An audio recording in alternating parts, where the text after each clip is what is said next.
Hola, Jen Slosek here. We're going to be doing texturing on our clay, which takes it from good to great.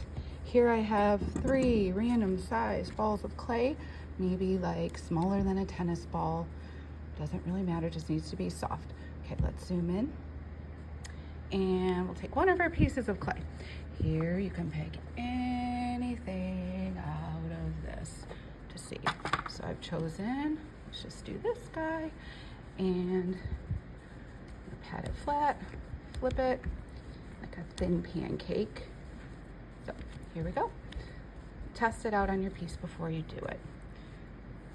Imprint, pull, imprint, pull, imprint, pull. So as you do this, it's going to create a texture. And when it's done, you're gonna see and kind of guess, what does that look like to you? I thought it looked like owl feathers or bird feathers. So instead of carving and doing all that work, quick little trick for doing that. Okay, there's one. This person, oops, not that one.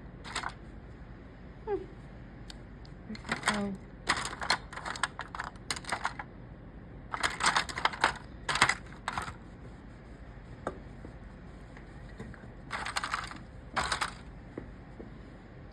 This person made clay and fired it, and here we have this beautiful stamp.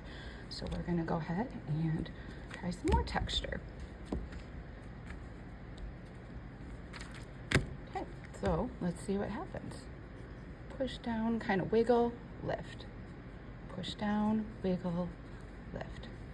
So now you're getting, could look like a football, or you could just use the laces. You can get crazy, because texture like this with high fire, when you do that glaze, it's gonna look so cool.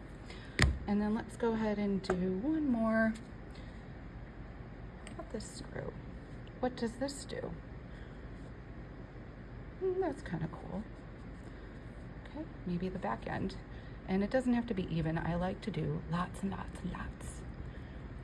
So maybe that could look like sand.